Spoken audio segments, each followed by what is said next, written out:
সূর্য উঠবে পশ্চিম দিকে। বেশ কয়েক বছর ধরেই এমন সংকেত দিয়ে আসছেন গবেষকরা।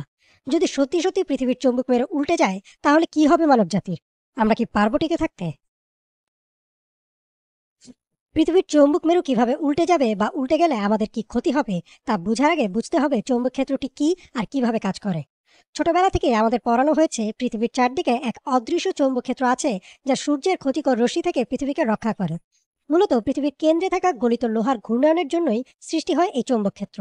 এই চৌম্বক ক্ষেত্র সূর্য থেকে আসা চার্জ কণাগুলোকে দূরে ঠেলে দেয়, যার ফলে উত্তর ও দক্ষিণ মেরুর আকাশে আমরা প্রায়ই অরোরা দেখতে পাই। এছাড়াও বিমান, জাহাজ বা আমাদের ফোনের গুগল ম্যাপও এই চৌম্বক ক্ষেত্র দিয়েই দিক নির্দেশ করে। এমনকি অনেক পাখি ও সামুদ্রিক প্রাণীও চলাচলের জন্য ব্যবহার করে পৃথিবীর চৌম্বক ক্ষেত্র। পৃথিবী নিজ অক্ষের ওপর 24 ঘন্টা একবার ঘুরছে, ফলে এর কেন্দ্রে থাকা গলিত লোহাও ঘুরছে। এই ঘোরার জন্যই চৌম্বক ক্ষেত্র প্রায়ই দিক পরিবর্তন করে, কিন্তু সেটা খুবই অল্প পরিমাণে, যা আমরা ধরতে পারি না। গবেষকরা পুরনো গাছের গুড়ি, মাটির ধরন ও বিলুপ্ত প্রাণীদের ফসিলের গবেষণা করে দেখেন, গড়ে প্রায় 2 থেকে 3 লক্ষ বছর পর পর পৃথিবীর চৌম্বক মেরু পুরোপুরি উল্টে যায়। আর যখন যখন এটি উল্টে গেছে, পৃথিবীর প্রাণীকুলের উপর নেমে এসেছে কেয়ামত। অর্থাৎ প্রাণীজগতের বিরাট এক অংশ বিলুপ্ত হয়ে গেছে, যাকে বলা হয় ম্যাস এক্সটিনশন। এর কারণ হচ্ছে উল্টে যাওয়ার সময় চৌম্বক ক্ষেত্রটি প্রায় 90% পর্যন্ত দুর্বল হয়ে যায়। ফলে সূর্যের ক্ষতিকর রশ্মি, মহাকাশের তীব্র রেডিয়েশনের কারণে বহু প্রাণীর মৃত্যু হয়।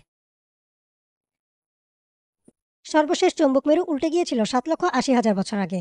অর্থাৎ আমরা নির্ধারিত সময় থেকেও অনেক এগিয়ে গেছি। তাই ধারণা করা হচ্ছে যে কোনো সময়ই উল্টে যেতে পারে চৌম্বক মেরু। গবেষকরা দেখছেন 1880 সাল থেকে পৃথিবীর চৌম্বক ক্ষেত্র অস্বাভাবিক হারে দুর্বল হয়ে গেছে। এমনকি সাউথ আটলান্টিক অ্যানোমালি অঞ্চলের উপর তা একেবারেই অকেজো বললেই চলে। আর এই অঞ্চল পৃথিবীর 5 ভাগের 1 ভাগ জুড়ে অবস্থান করছে।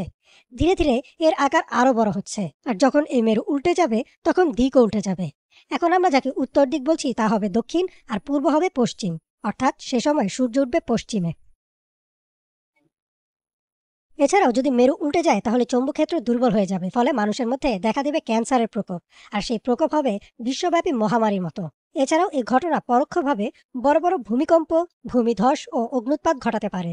অর্থাৎ মানবজাতির বিলুপ্তি অনেকটা নিশ্চিত। সৌরঝড়ের কারণে আমাদের ব্যবহৃত বৈদ্যুতিক যন্ত্রের সার্কিট, বিদ্যুৎ গ্রিডগুলোও পুড়ে যাবে। স্যাটেলাইট, মোবাইল, ইন্টারনেট কিছুই কাজ করবে না। মানবজাতি ধ্বংসের আগে চলে যাবে প্রাচীন যুগের মতো এক অন্ধকার যুগে।